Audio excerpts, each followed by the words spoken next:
Hey, what's up mga kaballers? Maligayang pagbabalik sa aking channel. Halina't pag-usapan natin ang balitang GSW 4 win streak wins na. Draymond Green at Kevon Looney di na kailangan ng Warriors. Kaya na't pag-usapan natin yan dito sa Basketball Hotshot.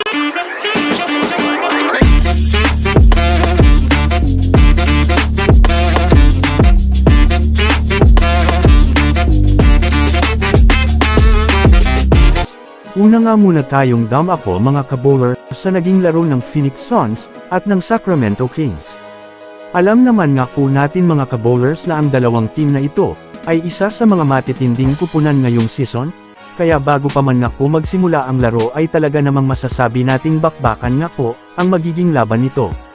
Sa pagsisimula mga kabowlers ng unang quarter, ay maaga pong uminit ang superstar ng Kings na si De'Aaron Fox, kaya maagang nakalamang ang Kings sa Suns. Second quarter nga po mga kabowlers nang hindi pa rin mapigilan ng Suns ang atake ng Kings, kaya kahit man nga po mainit ang laro ni Devin Booker ay hindi pa rin nga po nila magawang makalamang sa Kings. Sa pagkantong nga ng third quarter mga kabowlers ay dito na nga po nagsimulang umarangkada sina Domantas Sabonis, Harrison Barnes, Kevin Huerter, Keegan Murray at itong si De'Aaron Fox, kaya umakyat na nga po mga kabowlers sa 26 points ang kalamangan ng Kings.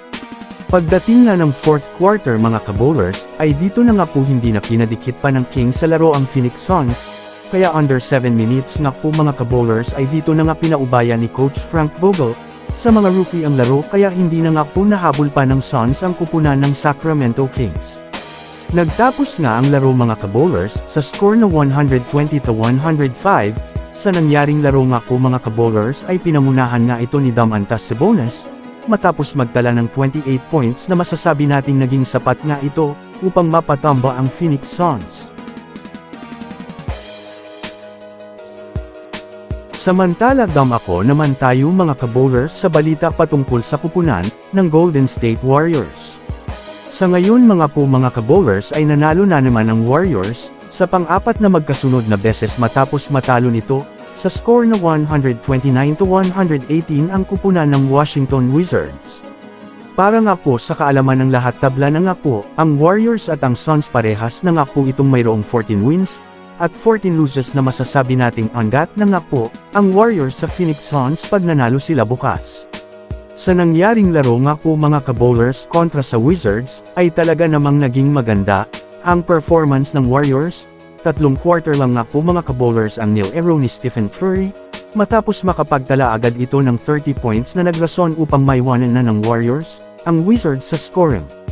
Nakapagtala rin nga po mga kabowlers ng 22 at 20 points, itong si Jonathan Kuminga at si Klay Thompson na nagkaroon ng malakas na impact sa laro.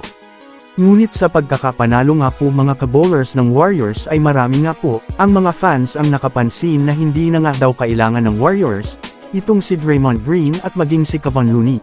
Sa nangyaring laro nga po mga kabowlers ay parang out na itong si Looney dahil binangkulang ng Warriors, at mas ginamit pa nga itong si Trayce Jackson-Davis.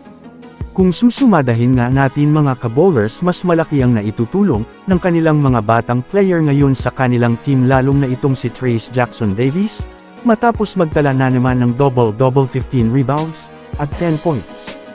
Kaya dahil nga sa naging laban mga kabowlers, ay marami sa mga fans ang nag-iinde na hindi na daw kailangan pa ng Warriors ang dalawang veterano na si Draymond Green at Kevon Looney.